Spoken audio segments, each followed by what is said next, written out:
हरे कृष्णा। तो आज हम चर्चा करेंगे कि आत्मा जैसी कोई चीज वाकई में होती है या नहीं होती है।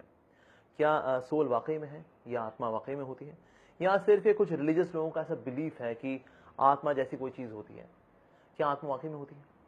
क्या आत्मा कोई भूतिया चीज होती है? जैसे कई बार टीवी सीरियल भी बनते हैं आत्मा।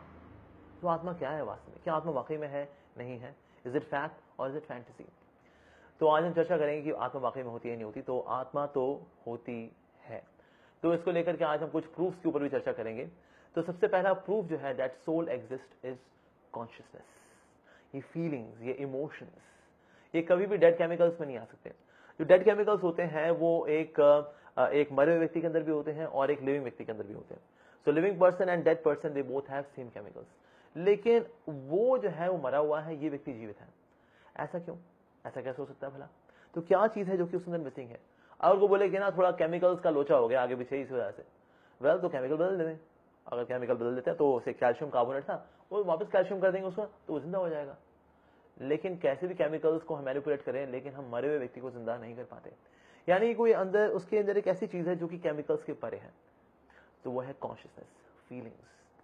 जैसे कि हम जब आर्टिफिशियल इंटेलिजेंस पढ़ा करते थे अपनी कंप्यूटर साइंस में, तो ये आर्टिफिशियल इंटेलिजेंस में भले ही कोई कितना अच्छा रोबोट बनाए जो कि बड़े ही स्किल्ड हो, लेकिन इनके अंदर फीलिंग्स और इमोशंस नहीं होते। कभी भी ऐसा नहीं होने वाला कि मैंने एक रोबोट को एक जोक सुनाया और जोक सुनाने के बाद वो रोबोट हंसा, और इतना हंसा कि उस रोबोट ने अपना पेट पकड़ लिया, उसकी आंखों में आंसू आ गए, उसने बोला बस यार और जोक मत सुनाइए यार, हंसा हंसा के तूने पेट में दर्द कर दिया, नो मोर जोक। क्या रोबोट ऐसा बोलेगा? कभी नहीं बोलेगा, नेवर एवर। क्योंकि जो रोबोट है उसके अंदर कॉन्शियसनेस नहीं है, फीलिंग्स नहीं है वास्तव में। सेकेंड प्रूफ जो है कि सोल होती है कि नहीं होती है, वो है कि हम देखते हैं कि there are people when they are outside their body they can see their body. Like there was one devotee, he was sharing an experience, जिसको बोलते हैं OBE, out of body experience, और NDE also, near death experience, कि लोग मरते वक्त जो है उनका एक्सीडेंट हुआ था तो वो ऑपरेशन थिएटर में थे and they could see some very beautiful place, some very beautiful people. कोई बहुत सुंदर सा व्यक्ति उनको नजर आया था, something like that, and then they came back, फिर वापस भी आ गए वो। तो ये क्या हुआ? और ये कईयों के साथ हुआ, ऐसा कईयों के साथ हुआ। और एक और कारण जो है वो ये है, जो कि ओबी एंड डी में आता है, और वो है कि आउट ऑफ बॉडी एक्सपीरियंसेस। तो बॉडी के बाहर का एक्सपीरियंस। जैसे एक बार एक डिवोटी थे, उनका ऑपरेशन हो रहा था जर्मनी में, और इन्होंने ना डॉक्टर को ऑपरेशन के बाद बोला, देखिए आप लोग जब किसी पे ऑपरेट करते हैं तो आप लोगों को ना आपस में गोल्फ खेलने की बातें नहीं करनी चाहिए, और आप लोग कॉफी थोड़ा कम पिया करो। क्या मतलब ऑपरेशन करते हो आप लोग कॉफी पीते रहते हो?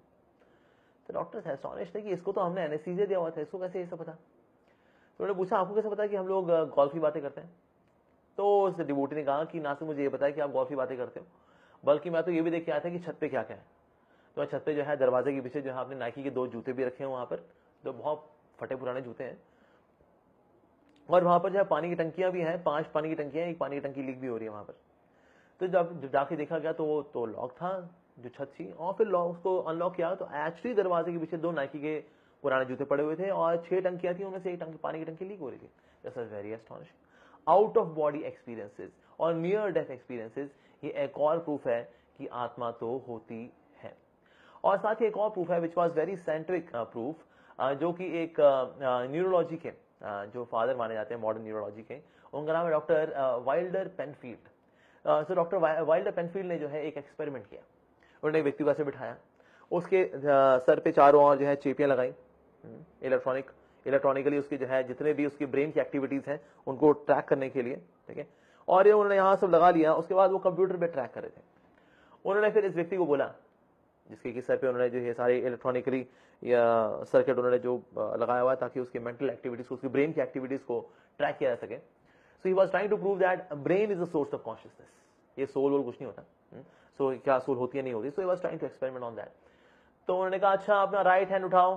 राइट हैंड उठाया तो उसके ब्रेन में यहाँ कुछ एक्टिविटी हुई जो कि उन्होंने यहाँ पे ट्रैक की। दोबारा हाथ उठाओ, दोबारा हाथ उठाया, दोबारा से उसी जगह पे एक्टिविटी हुई। दोबारा हाथ उठाओ, दोबारा हाथ उठाया, फिर से उस जगह पे एक्टिविटी हुई।